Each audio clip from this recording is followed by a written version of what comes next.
the same product is already out there and maybe you're doing an update to it, installing new software, having a new component that helps make the system better. So that's called operational testing. And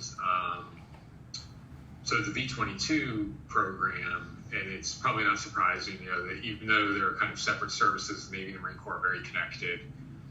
The V-22 is kind of a unique situation in that originally it was all the branches were in on the V-22 to include the Army. So it had a joint program for testing, and to this day it still does. The Air Force, the Navy, and the Marine Corps does all their testing together.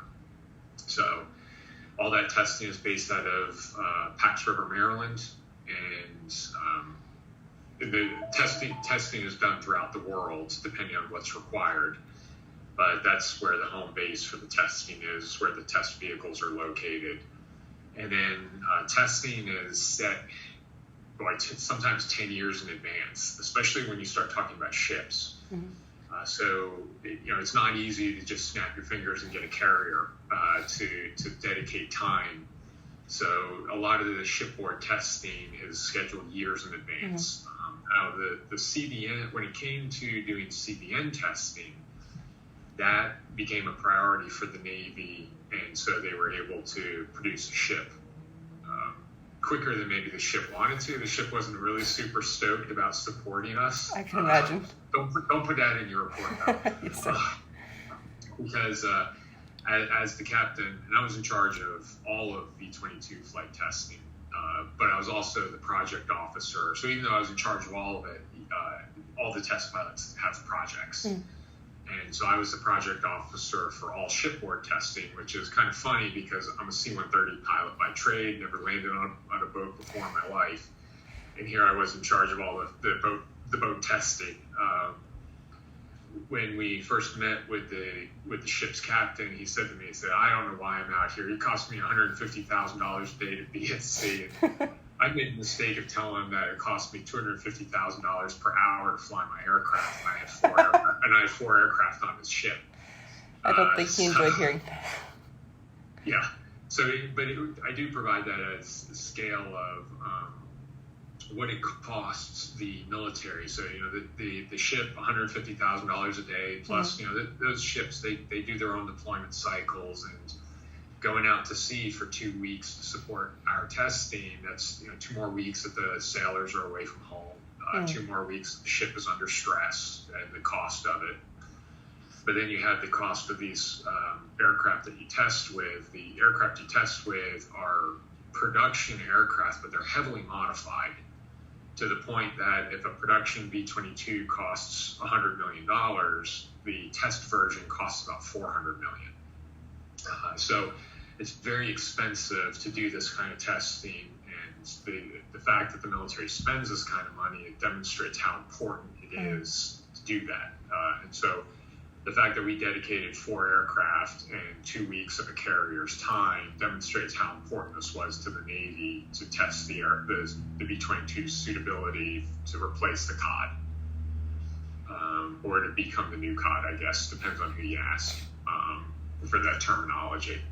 So that's just kind of an overarching glance of, and so a lot of these decisions are also made very high level. We weren't the ones that decided that the V-22 was going to be the replacement for the C-2.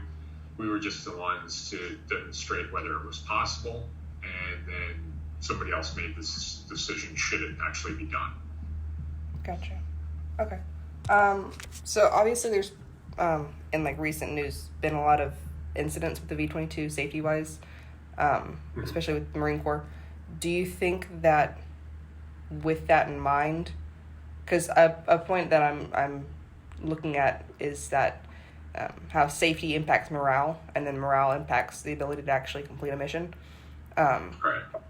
Do you think that safety concerns with what's happened recently are going to affect actually being able to get the job done in that sense of things?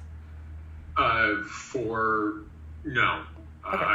Because I don't know if you saw the news, but you saw that you might have seen that 2 aircraft crashed at an air show yesterday. Yes, sir.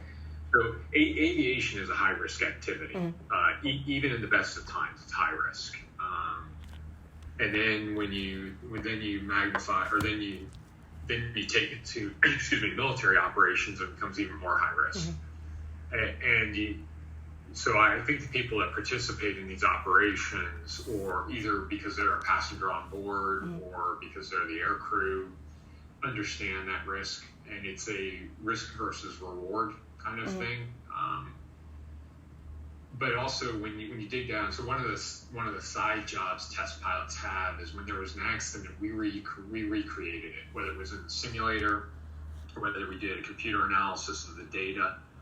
And the unfortunate part of it is when you look at accidents, it's almost always pilot error. And it's nothing against the pilot or the air crew.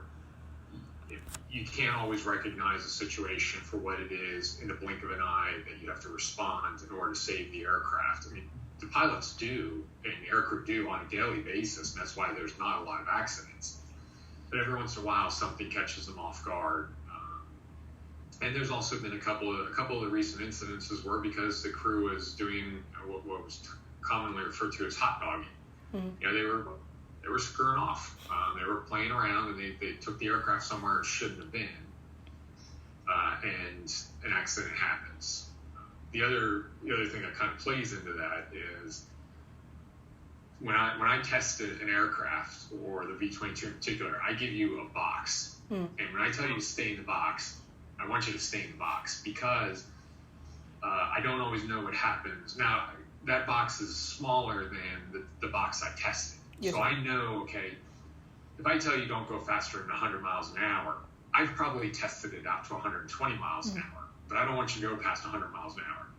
I may not have tested it to 121 miles an hour, though. So if you hit 121 miles an hour, congratulations, you're a test pilot, because I don't know what's going to happen. Yes, sir. And unfortunately, in a lot of these hot dogging incidences, they've gone somewhere where we didn't certify the aircraft to be, and either they couldn't control the aircraft or something like that happens. So when you're taking it back to the safety issue, when you take out negligent behavior, whether it was intentional or not, I include both intentional and not intentional behavior and negligent behavior. When you take that out, when you take out act of God kind of things, the accident rate is extremely low.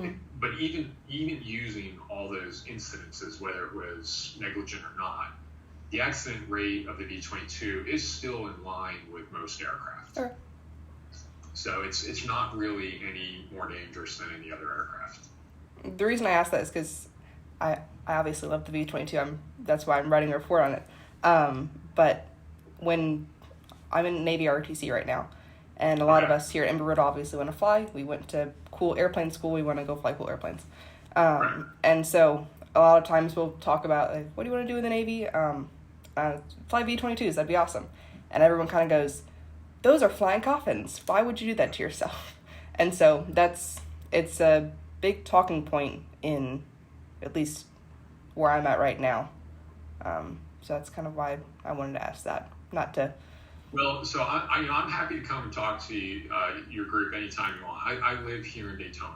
Awesome. I was full-time professor, but I'm not anymore. I now am an FAA test pilot. So that is a myth, and it's not really a well-deserved myth, or it's maybe based on a poor understanding of the history of the aircraft, but it's also a very cool aircraft. Yes.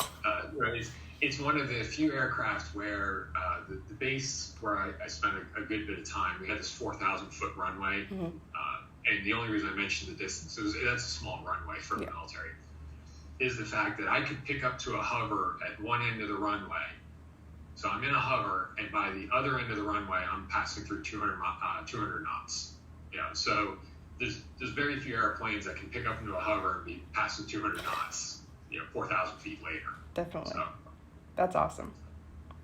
And then, I will say I would happily put any one of my family members on the aircraft. I don't think it's that dangerous, and I've certainly taken the aircraft well outside of its operational and design envelope, and I'm still here. So. Yes, sir. That's awesome. Cool. Well, I don't have any other like specific questions. Okay. Well, so what is the focus of, or what are you trying to convey with your report? So basically I'm going through like the history, COD mission sets, and then a little bit about the Greyhound, and then going into the Osprey, and then safety versus, like I said earlier, the whole how morale, or safety plays into morale plays into actually being able to get the mission done. And then I know the decision's already been made and like tests have already been done, but should the Navy be implementing the the V-22 over maybe looking at something else? Well, so the V-22 is already actively deployed. Yes, I think sir. They've already completed 2 deployments in the COD role. Yes, sir. And it's well past that decision at this point. I would say one of the things you should probably talk about, this was a big deciding factor for the V-22 over the COD, was technological enhancements that the V-22 had, even the simple things like flying in bad weather. A lot of people don't appreciate that the V-22, the V-22 beat on performance. It could carry more, it could carry it farther than the COD could. Then with performance, the V-22 has the ability to refuel in flight. So we can extend that range indefinitely. And then the amount of cargo that it could carry, both in weight and what's called cubing, is exceeded the C2. So cubing is an important factor because very rarely, even in the C-130, in 2,000 hours of flying the C-130, I think I waited out before I cubed out, meaning I ran out of, the aircraft exceeded its gross weight before I filled every nook and cranny inside of the aircraft. Most of the time you were filling every nook and cranny before you even got close to maximum weight. So that's actually a fairly important thing for the COD mission in general, because they're carrying a lot of stuff out to the ships. Yes, sir. And so volume is almost more important than weight. But the V-22 beat them in both aspects. The one that was a big deciding factor, though, is, and I think it gets really little press, and it might be worth talking about, is the logistics capability that the V-22 brings, in the sense that the COD, or the C2, can only go to the carrier. But the V-22 can go to almost any ship in the carrier's fleet. So no longer does the CVN have to be your central logistics point. It's kind of like UPS. All flights for UPS fly through Louisville, Kentucky. And then they go out to Daytona Beach or wherever. Yes, sir. The CVN is Louisville, Kentucky. Everything that moves by air has to go through the CVN, and then it gets put either on a helicopter to a ship, or they rep it over, however it may be. But now the V-22 can go directly to a destroyer, can go directly to a cruiser or a frigate. Now they can't necessarily land on a frigate. Well, actually, I think it could. But so that provides the combatant commander a huge capability of no longer having to put people or cargo through the CVN first. And so that was a huge selling point for the V-22, that even the different, they talk about building brand new C2s using the same exact design. They talk about bringing back the S2 as a C2 replacement. None of them could touch that. The other very quiet voice in the room was, it's not necessarily a secret, but there's almost always a SEAL team on board a CVN. Not always, but pretty much enough that they have dedicated spaces. Well, the SEALs were particularly interested in the ability to be flown out to a small ship, whether it was flown via the carrier or flown via, just directly from land. So that was a capability that the Navy couldn't ignore. Yes, sir. And so it's something that the Marine Corps is still learning to this day. with MARSOC is how to use it both from a special operations point of view, but really whether it's special operations, it's really just logistics. How do you most effectively use that aircraft or any aircraft to transport people and supplies from A to B? And the V-22 can go not from A to B to C, but can go directly from A to C. And that's something that no other aircraft was capable of. So that really was one of the huge selling points to the Navy for the V-22. Awesome. Cool. I hadn't thought about the logistical side of things before. That's a really good input. I appreciate that. And the linchpin was the ability to carry the F-35 engine. Definitely. So yeah, the logistics side is really, and it's the old saying, logistics wins wars, because it does. Logistics won that argument of which aircraft to use. Definitely. Cool. Well, I appreciate it. Trying to think what else would be particularly relevant.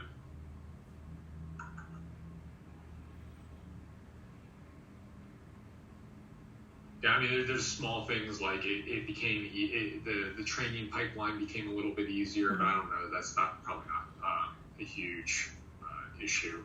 I just happened to I did the testing, and then my last tour in the Marine Corps was I was head of the V-22 Flight Training Squadron, and I was there when the first Navy guys came through. Nice.